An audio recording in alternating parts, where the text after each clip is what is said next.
எல்லாருக்கும் வணக்கம். நான் Vijay Hrithik. Duty to express our opinion அப்படிங்கிறது ஒவ்வொரு மனிதனும் கடைபிடிக்க வேண்டிய ஒன்று அப்படின்னு நான் நினைக்கிறேன். அதோட விளைவு தான் இந்த விஜய் ஹிர்த்திக் கார் அப்படிங்கிற சேனலில் பார்த்துட்ருக்கீங்க. இன்றைக்கி நம்ம ஒரு முக்கியமான டாபிக் பார்க்க போகிறோம். வாங்க வீடியோக்குள்ளே போய் டீட்டெயிலாக பார்க்கலாம்.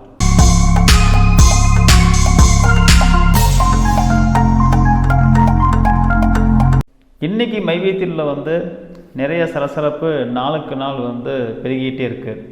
இன்னும் நாட்கள் போக போக போக இங்கே என்னென்ன நடக்க போகுது அப்படிங்கிறத, என்னென்ன நடக்க போகுது மீன்ஸ்னா, மக்கள் பொறுத்திருந்து இதுக்கு மேல் நம்ம பொறுத்திருக்குதா நம்ம தான் முட்டாளாகும் அப்படின்னு சொல்லிட்டு ஒவ்வொருத்தராக அவங்க அப்படியே புத்தில் இருந்து நமக்கு ஈசல் அப்படியே வர மாதிரி இப்போ வெளியே வர ஆரம்பிச்சிட்டாங்க. ஃபஸ்ட் என்ன சொன்னாங்க, எம்டி உள்ள இருக்கார், ஸோ அவர் தான் ரேகை ஊட்டணும், அவர் ரேகை வச்சா தான் அங்கே எல்லாமே ஓப்பன் ஆகும், பணம் நமக்கு வரும் அப்படின்னு சொல்லிட்டு முதல்ல நமக்கு அதை ரீசனாக சொல்லி என்ன பண்ணிகிட்டு இருந்தாங்க, நமக்கு காலத்தை கடத்திட்டு இருந்தாங்க.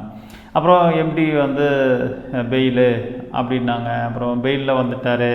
அப்புறம் அதை ஒரு அவருக்கு ரிலாக்ஸேஷன் கொடுக்கல, ரிலாக்ஸேஷன் கொடுத்துச்சுன்னா அவர் அடுத்து அதை பண்ணிடுவார், இதை பண்ணிடுவாருன்னாங்க. இப்போ அடுத்தது இதர டைரக்டர்ஸுடைய பெயில் இப்போது போயிட்டுருக்கு.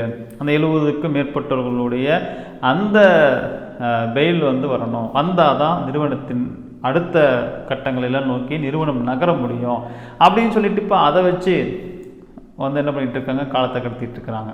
அங்கே நடக்கக்கூடிய ஷேரிங்கெல்லாம் இப்போ எனக்கு ஷேர் பண்ணிட்டு இருக்கிறாங்க. அவங்க கம்யூனிட்டிக்குள்ளே, நைவேத்தியனுடைய கம்யூனிட்டிக்குள்ளே, டெலிகிராமில், வாட்ஸ்அப் குரூப்பில், அப்புறம் நிறையா ஒருத்தர் பகிரக்கூடியது, இது மாதிரியான அந்த ரெக்கார்டட் வாய்ஸ் நமக்கு வந்துகிட்டே இருக்குது. அதில் எல்லாருமே இப்போ சொல்கிறது என்ன அப்படின்னா, இதைத்தான் முதல்லையே இவங்க சொன்னாங்க.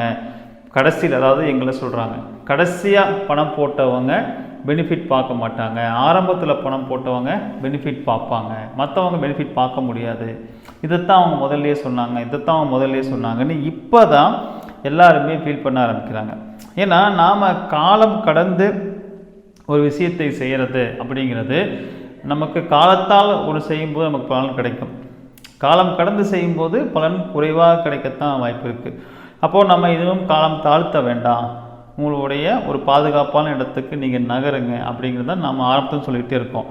இதில் அப்ளைனராக இருக்கக்கூடியவங்க பண்ணுற மிஸ்டேக் என்னென்னா, நம்ம வீடியோ கூட ஒருத்தர் கமெண்ட் போட்டிருந்தார். என்ன போட்டிருந்தாருன்னா, இவன் பேச்சை கேட்டு வழக்கு கொடுத்தா, அதாவது புகார் கொடுத்தா ஒன்றுமே கிடைக்காது.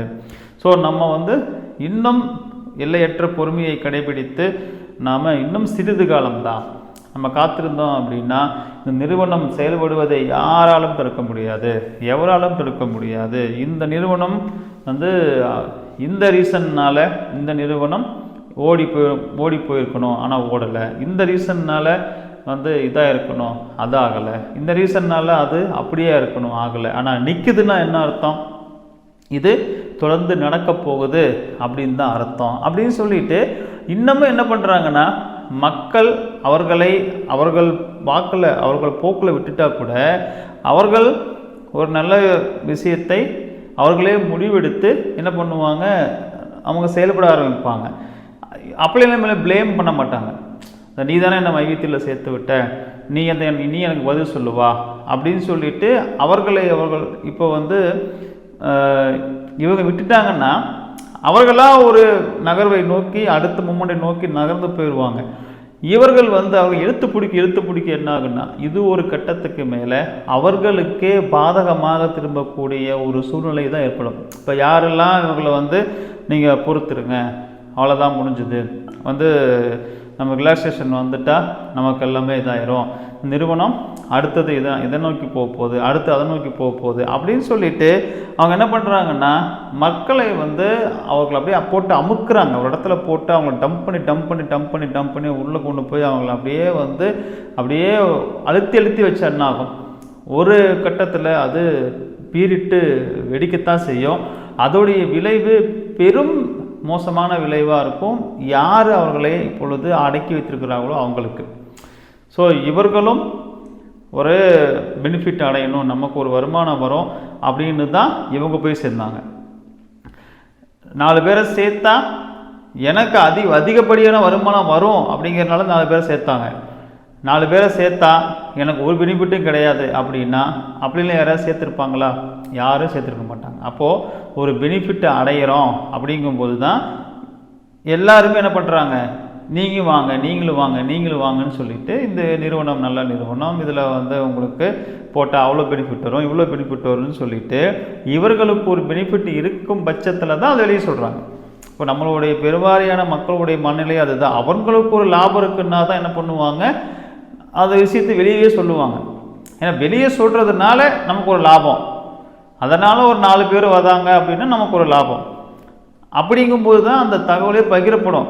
இல்லைன்னா கமுக்கமாக அவங்க என்ன பண்ணிக்குவாங்க, அவங்க மட்டும் அந்த பெனிஃபிட் அடைஞ்சிக்கிட்டு வெளியே சொல்லவே மாட்டாங்க. அப்போ வெளியே சொல்லி டவுன்லைனராக உங்களெல்லாம் கீழே சேர்த்துருக்காங்க அப்படின்னா அவர்களுக்கு ஒரு பெனிஃபிட் இருக்குன்னு தான் சேர்த்துருக்குறாங்க. அப்போது பெனிஃபிட் இருக்குது, நமக்கு ஒரு பெனிஃபிட் கிடைக்கும் அப்படிங்கிற எக்ஸ்பெக்டேஷனோடு அவர்களை உங்களை சேர்த்து விட்டாங்க. நான் சொல்கிறது அப்ளைனரை சொல்கிறேன், டவுன்லைனில் சேர்த்து விட்டாங்க. சரி, இப்போது உங்களுக்கு தெரியுது, நீங்களும் பெனிஃபிட்டை எதிர்பார்த்த பெனிஃபிட்டு இப்போ உங்களுக்கு கிடைக்கல. வாழ்நாள் முழுக்க வருமானம்னு சொன்னாங்க, அது உங்களுக்கு கிடைக்கல. சரி, உங்களை சேர்த்து விட்டவங்களுக்கும் வாழ்நாள் முழுக்க வருமானம் வரும் அப்படின்னு கம்பெனி சொல்லிச்சு, அவங்களுக்கு கிடைக்கல. அப்போது நீங்கள் என்ன பண்ணணும் அப்படின்னா, சரி ஓகே, நம்ம ஏதோ ஒரு தவறான ஒரு புரிதலில் இவங்களை சேர்த்து விட்டுட்டோம், இப்போது நானும் உங்களை மாதிரி தாங்க அப்படின்னு சொல்லிட்டு எனக்கும் இது வரக்கூடிய அப்டேட் எல்லாமே நானும் எதிர்பார்த்து காத்துட்டு தான் இருக்கேன், எனக்கும் வாழ்நாள் முழுக்க வருமானம் வரும்னு சொல்லிட்டு இன்னொருத்தர் சொன்னார், அதை நம்பி நான் போனேன். உனக்கு கீழே ஆளை சேர்த்து விட்டா உனக்கு ஒரு 200 எக்ஸ்ட்ரா கிடைக்கும், உனக்கிட்ட டைம் சேவர் ஆக்டிவ் ஆகும், உனக்கிட்ட பெனிஃபிட் கிடைக்கும்னு சொன்னாங்க, அதனால் உங்களை சேர்த்து விட்டேன். ஸோ உங்களை மாதிரி தாங்க நானும் அப்படின்னு சொல்லிட்டு இவர்களும் எல்லாம் ஒன்றாக சேர்ந்து என்ன பண்ணலாம், ஒரு பாதுகாப்பு, எல்லாருக்கும் அவங்க போட்ட பணத்தை பெறுவதற்கு உண்டான ஒரு முன்னேற்பாடு செய்யலாம். அப்படி இல்லையா, சரி நமக்கு ஒரு தயக்கமாக இருக்குது, நமக்கு ஒரு பெனிஃபிட்டு அடைஞ்சிருக்கிறோம், இல்லை பெனிஃபிட் வரும் அப்படின்னு நான் எதிர்பார்க்குறேன், அப்போ அந்த பெனிஃபிட் வரும்போது நான் எடுத்துக்கிறேன். சரி, எனக்கு கீழே உள்ளவங்களை என்ன பண்ணலான்னா, சார் எனக்கும் இதே நான் எதிர்பார்ப்போடு தான் இருக்கிறேன், ஆனால் நான் காத்திருக்க தயாராக இருக்கிறேன், ஆனால் நீங்கள் உடனே ஒரு ஆக்ஷன் எடுக்கணும்னு நினைக்கிறீங்கன்னா எடுங்க அப்படின்னு சொல்லிட்டா அவங்க ஏதாவது ஒரு செயல்பாட்டை நோக்கி அவங்க ஒரு யூடபிள்யூவில் போய் ஒரு புகார் கொடுக்கலாம், இல்லை ஒரு வக்கீலில் போய் கலந்து ஆலோசிக்கலாம், ஏதாவது ஒன்று பண்ணலாம். இவர்களை அவர் ஏற்கனவே ஒரு சிரமத்தில் உள்ளவர்களை இன்னும் இன்னும் இன்னும் சிரமத்துக்குள்ளே தள்ளிக்கிட்டே இருக்கிறாங்க. இப்போ அந்த நேற்று ஒரு ஆடியோ கூட பார்த்திங்கன்னா, அந்த ஓவியா விஜய் அப்படின்னு சொல்லிட்டு ஒரு வாலிபர் தற்கொலை பண்ணுறதுக்கு முயற்சித்து அப்புறம் ட்ரீட்மெண்ட் பண்ணி அவர் மீண்டு வந்துட்டார். அவர்கிட்ட பேசக்கூடிய ஒரு நபர் அப்படியே சிரிச்சுக்கிட்டே, அந்த சிரிப்புக்கே அந்த ஆடியோவில் கேட்கும்போது நமக்கு மனசு அப்படி வலிக்குது. உங்களுக்கு என்ன ஹாஸ்பிட்டல் போகிறதுக்கு ஒரு 5000 ரூபா செலவாயிருக்குமா அப்படின்னு கேட்குறாரு. சரி, நான் ஜிஹெச்சுக்கு தான் போனேன் அப்படிங்கிறாரு. ஜிஹெச்சுக்கு போனாலும் 5 ரூபா ஆயிருக்கும்ல அப்படின்னா 5 ரூபா ஆயிருக்கும் சார் அப்படின்னா, அந்த 5 ரூபாயை நீங்கள் எதாவது வெளியே சோர்ஸ் பண்ணிவிட்டு நீங்கள் எதாவது வேறு சமாளிக்கலாமே அப்படின்னு சொல்லிட்டு சிரிக்கிறாரு. அப்போது ஒருத்தன் சூசைட் பண்ணிவிட்டு ஒரு சூசைட் பாயிண்டில் உட்காந்துட்டுருக்குறான், தன் உயிரையே விடுறதுக்கு உண்டான சூழல் உட்காந்துட்டுருக்குறான். அவர்கிட்ட இவர் கேஷுவலாக இடத்துல உட்காந்து சேஃபான ஜோனில் இருந்துக்கிட்டு இவர் என்ன பண்ணுறாரு, அந்த 5 ரூபாய் வெளியே வாங்கி இதை சமாளிச்சுட்டு இருக்க வேண்டியது தானே. சமாளிச்சிங்கன்னா இத்தனை நாள் சமாளிச்சிங்க, இன்னும் ஓரிரு மாதத்தில் என்ன ஆகிடும், உங்களுக்கு இந்த பிரச்சனைலாம் சால்வ் ஆகிடும். அப்போது ஓரிரு மாதத்தில் இந்த பிரச்சனை சால்வ் ஆகிடும் அப்படின்னு எதை வைத்து அறுதிட்டு கூறுறாங்க.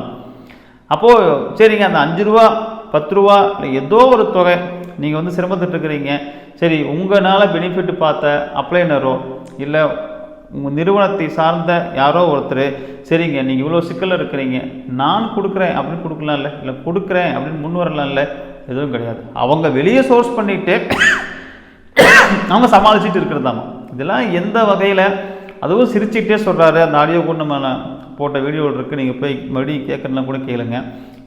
என்ன மாதிரியான மனநிலையில் இருக்கிறாங்க. இப்போ இவர்களே மறுபடியும் காக்க வைக்கிறாங்க. அப்போது இவர்கள் என்ன செய்யணுமோ அதை செய்கிறதுக்கு விடாமல், அவர்களுக்கு உண்டான ஒரு நீதி கிடைக்க விடாமல், நிறுவனம் நல்ல நிறுவனம் அப்படின்னு சொல்கிறீங்க, ரைட். அப்போது நிறுவனம் தரலைன்னா நான் கொடுக்குறேன்னு ஏதாவது அப்படின்னு நீங்கள் சொல்லுங்கள் பார்ப்போம். ஓகேப்பா, உங்களுக்கு இத்தனை நாள் வெயிட் பண்ணுங்கள், நிறுவனம் தரலையா நீங்கள் போட்ட பணத்தை நான் கொடுத்துட்றேன் அப்படின்னு ஒரு அப்ளைனர் உங்களுக்கு கீழே உள்ளவங்களுக்கு வாக்குறுதி கொடுங்க.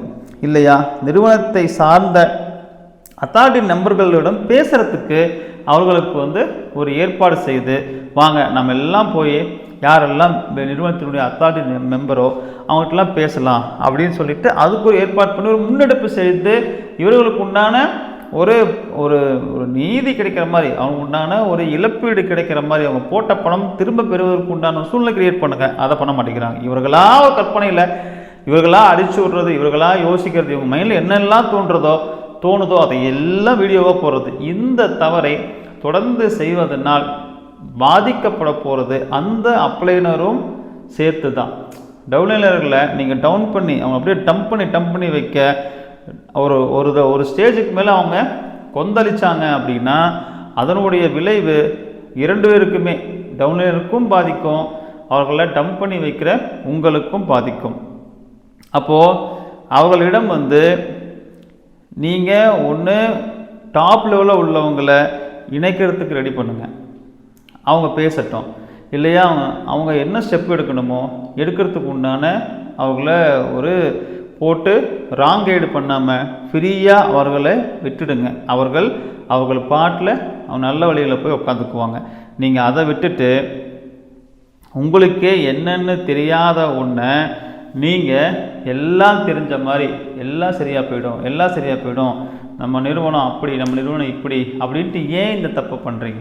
இதனால் இப்போ பாருங்கள், சூசைடுக்கு போயிருக்காங்க சில பெண்கள், சூசைடுக்கு முயற்சி செய்து அவர்களும் காப்பாற்றப்படுறாங்க அப்படின்னு நமக்கு செய்தி வருது. இன்னும் அடுத்தடுத்து இது மாதிரியான ஒரு பெரும் இக்கட்டில் போய் மக்களை அப்ளைனரான நீங்கள் தான் நிறுவனம் செய்கிற தவறை விட நீங்கள் தான் பெரிய தவறை செஞ்சிட்ருக்கீங்க அப்படிங்கிறத தயவு செய்து மறந்துடாதீங்க. தயவு செய்து மக்களுக்கு நான் மீண்டும் சொல்வது அதுதான், உங்களுக்குன்னு ஒரு பாதுகாப்பான இடத்துக்கு வாங்க. என்ன பாதுகாப்பான இடம், உங்களுக்கு பணத்தை பெறுவதற்குண்டான வழி என்ன, இதெல்லாம் நாங்கள் சொல்லியிருக்கிறோம். நாங்கள் திரும்பவும் இதை உங்கள்கிட்ட சொல்லிக்கிட்டே இருக்கிறோம்.